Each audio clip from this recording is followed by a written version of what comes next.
আজকে জাতীয় প্রেস ক্লাবের সামনে কামরাঙ্গি চরের হাজার হাজার মানুষ এখানে উপস্থিত হয়েছে এবং বিশাল মানববন্ধন চলছে। তারা দাবি করছে আমরা সাবেক ফিরে যেতে চাই সাবেকে। এবং আপনাদের মূল দাবিটা কি, কেন আপনারা সাবেকে যেতে চাচ্ছেন? আপনার নাম পরিচয় দিয়ে বলুন। আমরা মূল দাবিটা হলো 3টা ওয়ার্ড আপনার 7 আসনে আমরা এককভাবে থাকতে চাই।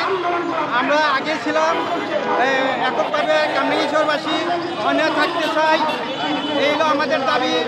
আমরা 5 নম্বর ওয়ার্ড 56 নম্বর ওয়ার্ড 57 নম্বর ওয়ার্ড সব একসাথে আমরা থাকতে চাই।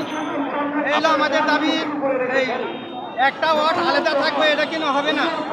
কিন্তু আমরা যেটা শুনেছি ওখানে বক্তব্য আমরা নিয়েছি অনেকে, আপনাদের নেতারা বক্তব্য দিচ্ছেন যে এখানে সাবেকে আপনার যেভাবে আপনারা মিলেমিশে ছিলেন ওইটা থাকলে নাকি আপনাদের সুবিধা। আমাদের সুবিধা হয়, এইটাতে আপনাদের অসুবিধা। আমাদের থাকলে খুবই সুবিধা হয়।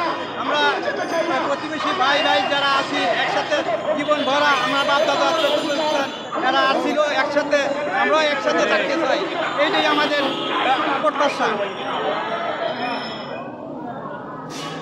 এই যে এখানে আমরা দেখলাম কিছু মানুষ মানে বিভিন্ন বয়সের আছেন, এখানে নারী পুরুষ সম্মিলিতভাবে এসেছেন আপনারা।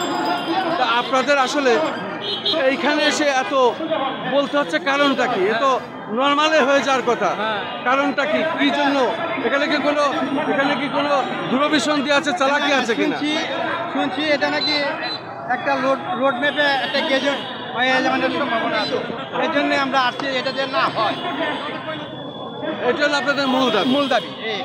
শুধু দর্শক, আমরা বিভিন্ন জায়গায় বিভিন্ন ব্যক্তিদের সাক্ষাৎ গ্রহণ করছি, ওনাদের এক দফা এক দাবি, তাদের সাবেকে ফিরে গেলেই তারা খুশি।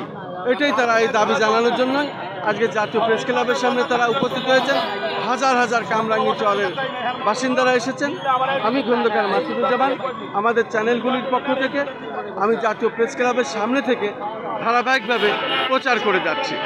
রাজধানী ঢাকা, জাতীয় প্রেস ক্লাব সামনে থেকে।